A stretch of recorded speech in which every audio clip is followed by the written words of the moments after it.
نحمدہ و نصلی علی رسولہ الکریم بسم اللہ الرحمن الرحیم۔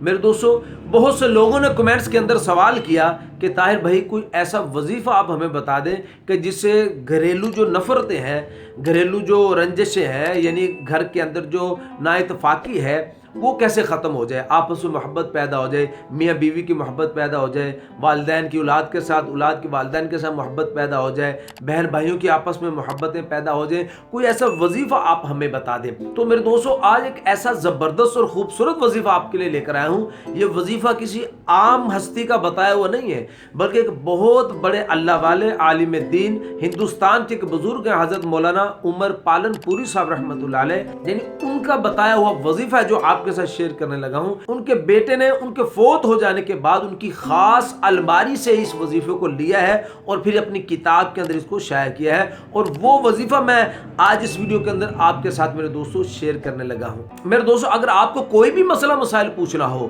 کوئی خواب کی تعبیر آپ نے جاننی ہو، یا استخارہ کے متعلق بہت سے لوگ سوالات کرتے ہیں، استخارہ کے متعلق کوئی آپ نے سوال کرنا ہو تو وہ بھی آپ کمنٹس کے ذریعے کر سکتے ہیں۔ اور اگر آپ ہمارے چینل پر نئے ہیں میرے دوستوں تو ہمارے چینل کو سبسکرائب کر دیں اور بیل نوٹیفیکیشن پر کلک کر دیں تاکہ ہر آنے والی نئی ویڈیو کا نوٹیفیکیشن بھی میرے دوستوں آپ کو مل سکے۔ میرے دوستوں، ہم آگے بڑھتے ہیں کہ بہت سے علماء کرام نے ہمیں بہت سے وظائف بتائے ہیں آپس میں محبتیں پیدا کرنے کے لیے۔ بہت سے وظائف ان میں ایسے بھی ہوتے ہیں جو بہت لمبے ہیں، جن کے اوپر گھنٹوں لگتے ہیں، لیکن آج کا وظیفہ گھنٹوں کا نہیں، منٹوں کا نہیں، کچھ سیکنڈ کا ہے، اور یہ جادو کی تاثیر رکھتا ہے۔ یہ وظیفہ ایسا زبردست وظیفہ ہے، لیکن میرے دوستو یہاں پہ ایک چھوٹی سی گزارش ہے کہ یہ وظیفہ جو ہے ہم کسی بھی غلط کام کے لیے استعمال نہیں کریں، غلط محبت حاصل کرنے کے لیے استعمال نہیں کریں، کسی غیر محرم کو یعنی اس کو تنگ کرنے کے لیے یا غلط نظریے کے ساتھ ہم اس وظیفے کو نہیں کریں۔ اس وظیفے کو صرف جائز کام کے لیے ہم استعمال کریں، اس سے میرے دوستو پھر ہم سب کو انشاءاللہ فائدہ پہنچے گا۔ میرے دوستو، وظیفہ کرنے سے پہلے کچھ کرنے والے جو کام ہیں وہ کون سے ہیں کہ جس کے دل میں آپ محبت پیدا کرنا چاہتے ہو؟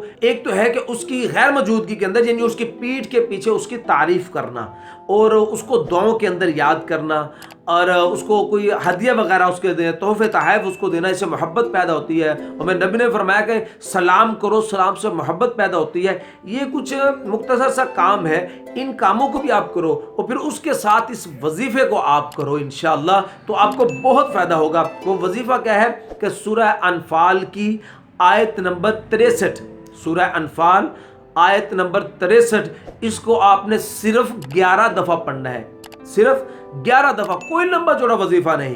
شروع اور آخر کے اندر درود شریف پڑھ لو اور 11 دفعہ آپ نے سورہ انفال کی آیت نمبر 63، وہ میں آپ کو پڑھ کے سنا دیتا ہوں کون سی ہے۔ وَأَلَّفَ بَيْنَ قُلُوبِهِمْ لَوْ أَنفَقْتَ مَا فِي الْأَرْضِ جَمِيعًا مَا أَلَّفْتَ بَيْنَ قُلُوبِهِمْ وَلَكِنَّ اللَّهَ أَلَّفَ بَيْنَهُمْ إِنَّهُ عَزِيزٌ حَكِيمٌ۔ تو میرے دوستو، یہ قرآن پاک کی آیت ہے، اس وظیفے کو کرو انشاءاللہ۔ یہ وظیفہ جادو کی تاثیر رکھتا ہے، مختصر سا وظیفہ ہے میرے دوستو، آپ 1.5-2 منٹ میں اس وظیفے کو کر سکتے ہو اور اس میں بہت فائدہ ہوگا انشاءاللہ۔ تو مزید ہماری ایسی ویڈیو کے لیے چینل کو سبسکرائب کر دو اور بیل نوٹیفیکیشن پر کلک کر دیں۔ اپنا خیال رکھیے گا، دعا میں یاد رکھیے گا۔ ملتے ہیں انشاءاللہ اگلی ویڈیو میں۔ السلام علیکم ورحمۃ اللہ وبرکاتہ۔